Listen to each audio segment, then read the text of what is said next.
बरकत वाला बाग। एक छोटे से गांव में जो पहाड़ियों के बीच बसा हुआ था, यूसुफ नाम का एक धर्मपरायण किसान रहता था। वह अपने दृढ़ विश्वास और उदारता के लिए जाना जाता था। हर दिन यूसुफ सुबह सवेरे उठता, नमाज पढ़ता और अपने बाग की देखभाल करता। ये बाग उसके पिता की ओर से एक तोहफा था, जिन्होंने उसे हमेशा दूसरों के साथ इसकी बरकत बांटने की सीख दी थी। एक साल गांव में भयंकर सूखा पड़ गया। कुएं सूख गए, फसलें मुरझा गईं और लोग बेहाल हो गए। हालात की मुश्किलों के बावजूद यूसुफ अपने बाग की देखभाल करता रहा, अल्लाह की रहम पर भरोसा करते हुए। वह थोड़े से पानी से पेड़ों को सींचता और सबको हैरानी होती कि उसका बाग हरा भरा और फलदार कैसे रहता है। गांव वाले यूसुफ की कामयाबी को देखकर जलने लगे। कुछ ने तो उस पर पानी छिपाने का इल्जाम भी लगाया, लेकिन यूसुफ सब्र और मेहरबानी से काम लेता रहा।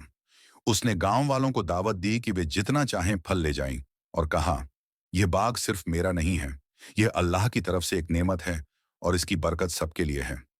एक शाम जब यूसुफ लंबे दिन की मेहनत के बाद एक बड़े सेब के पेड़ के नीचे आराम कर रहा था, उसने एक कमजोर बूढ़े आदमी को अपनी तरफ आते देखा। बूढ़े के कपड़े फटे हुए थे और वह भूख से बेहाल लग रहा था। यूसुफ तुरंत खड़ा हुआ, उसे गर्मजोशी से सलाम किया और ताजे फलों की एक टोकरी पेश की। बूढ़े ने शुक्रिया अदा करते हुए खाया और फिर कहा, यूसुफ, तेरी मेहरबानी और तेरा ईमान अल्लाह की नजर से ओझल नहीं रहा। मैं एक मुसाफिर हूं, लेकिन तेरे लिए एक पैगाम लेकर आया हूं।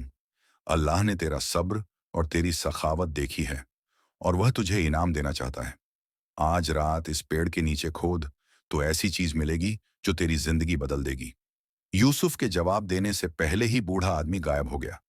यूसुफ हैरान तो था, लेकिन अल्लाह की मर्जी पर भरोसा करते हुए उसने एक फावड़ा लिया और पेड़ के नीचे खोदना शुरू किया।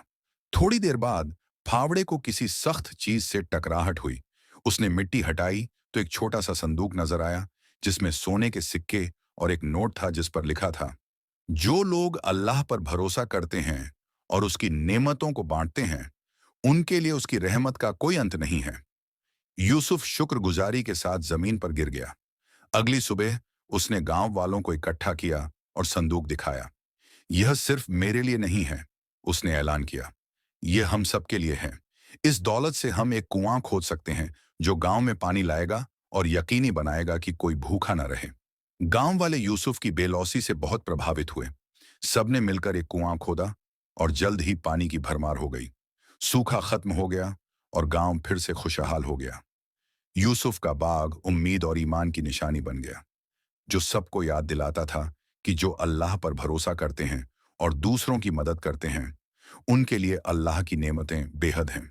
उस दिन के बाद से यूसुफ के बाग को बरकत वाला बाग के नाम से जाना जाने लगा, एक ऐसी जगह जहां ईमान, सब्र और सखावत सबके लिए फल लाती थी। और यूसुफ अपनी जिंदगी उन शब्दों के मुताबिक गुजारता रहा जो वह अक्सर पढ़ता था, जो शुक्र करेगा उसका शुक्र उसके अपने फायदे के लिए है, और जो नाशुक्री करेगा बेशक अल्लाह बेपरवाह है, काबिल तारीफ है। कुरान 31/12।